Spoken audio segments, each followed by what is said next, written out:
This is a never-ending jihad, and I encourage you all to continue with such noble works and devote your sermons relentlessly to invoking good among the citizenry.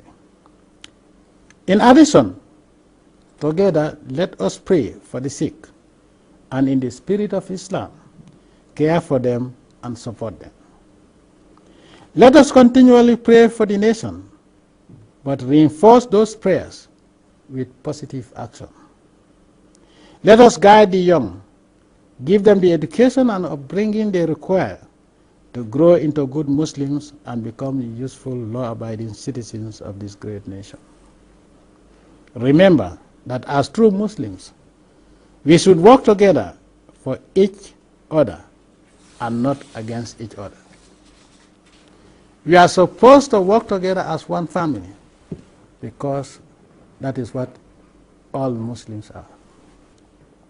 It is due to the artificial divides among Muslims that Islam is projected negatively in the non-Muslim world.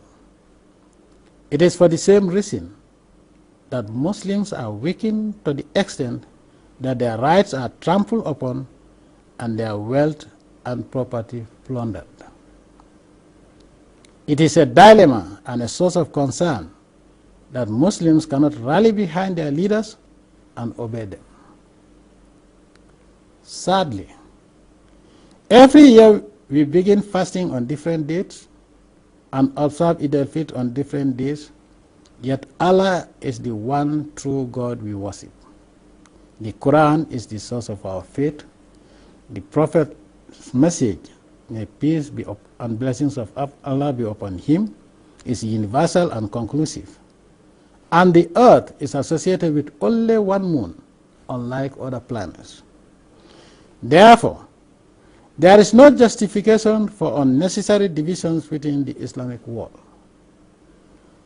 On the occasion of this holy feast, I urge all religious leaders to set aside their differences and act in unison as members of one religious body. The Quran warns against division, hence we should pay heed. By extension, as one nation, our salvation as Gambians lies literally constructing the nation we wish for ourselves and our progeny, and working selflessly in harmony in the best interests of everyone, the recompense for which can only come from the Almighty Allah. Fellow Gambians and Muslims the world over, distinguished viewers, it is very shameful and un-Islamic that human vermin, disguised as Muslims, use the advent of the holy month of Ramadan, when all true believers are fasting and repenting for their sins and seek Allah's mercy, to carry out heinous crimes of mass murder by bombing crowded marketplaces, mosques, etc. During this holy month of Ramadan alone, thousands of innocent men, women and children have lost their lives to these insane sadists across the Islamic Ummah. On a daily basis, more Muslims die at the hands of such satanic sons of hell disguised as Muslims than at the hands of true infidels. The bombings in Afghanistan, Pakistan, Iraq, and the carnage in Syria all stand testimony to this very un-Islamic episode that the Muslim Ummah now faces.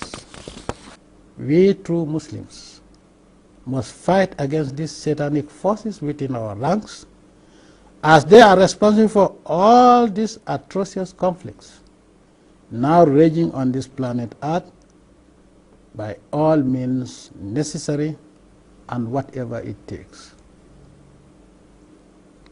Let us stop pretending that the Islamic Ummah is unified, peaceful and prosperous today, and conduct business as usual.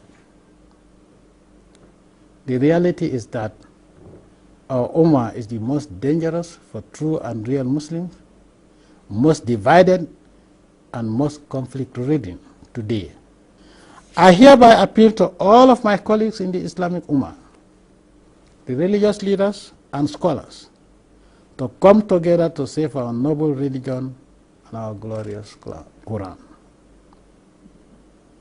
This is the true jihad that our noble Prophet fought for and won.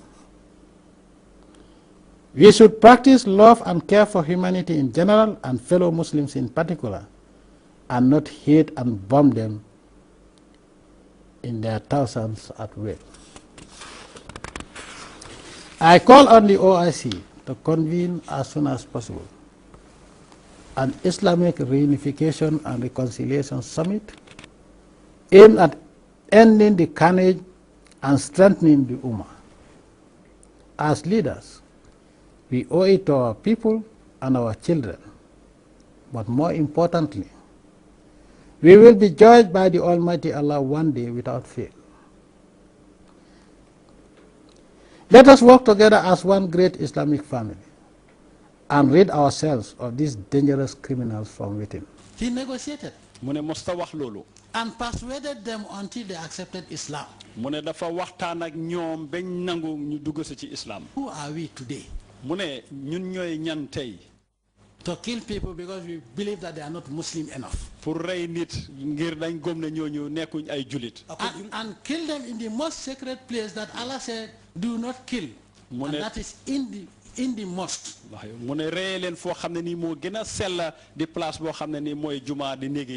Even in a truly Muslim country, Islamic country, where Sharia law prevails, they do not even carry executions in the month of Ramadan. How can you call yourself a Muslim, strap bombs to your back, go into a crowded mosque, blow yourself up, and criminals will be saying Allah Akbar? Which Allah Akbar are you talking about? This is evil and we must fight against it. Didn't we learn anything from the way of life of the Prophet Sallallahu Alaihi Wasallam when he was waging jihad? Remember the Battle of Badr when he told his followers not to occupy a particular location because they will be vulnerable? Now, he never told them to commit suicide. Now, who are we today to hide under a cave, in a cave, or in a mountain, or in somebody's compound, and tell poor, misguided children to go and commit suicide because they will go to heaven? Do they have Allah's visa in their hands? That is evil, that is un-Islamic, and they will go to hell. Because suicide, the Prophet Sallallahu Alaihi Wasallam, as far as I know, during the time he was fighting the jihad, if he condoned suicide, he would have told those people, occupy that hill, no matter what it takes. But he told them, don't occupy that hill because this is going to happen to you. Unfortunately, they didn't listen to him. That's a lesson we should learn from the Prophet Sallallahu Alaihi Wasallam. So whatever is going on today is un-Islamic and it's not in the name of Islam but in the name of Satan. Wolmen ke famfa ni fata betala arjana fo itol ala visa di la ka fo ko itol beta fo itol man la fikata arjana munantina itol famata tala ka etani di ngole ike famfa nya di soda ibe follow la parce que the Prophet Sallallahu Alaihi Wasallam never hid and told his fighters to go and fight. At every given time that he waged war, he was at the forefront. He would have hidden somewhere in a cave and told his people go and fight. But he was leading. Where are those so-called jihadists, the leaders, hiding in caves and sending innocent people to go and commit heinous crimes in the name of Islam? That is not Islamic. All of you are religious leaders and you are conversant with the Quran, and most of you are Hafizul Quran. Tell me 3 battle locations where the Prophet Sallallahu Alaihi Wasallam was absent throughout the jihad. Tell me. Just 3 places or 3 encounters with infidels where the Prophet Sallallahu Alaihi Wasallam was not there. You see, Allah is the Almighty. Knowing that after the Prophet Sallallahu Alaihi Wasallam, there will be criminal elements that will hide behind Islam and create mayhem. That was why he brought Suratul Kafirin.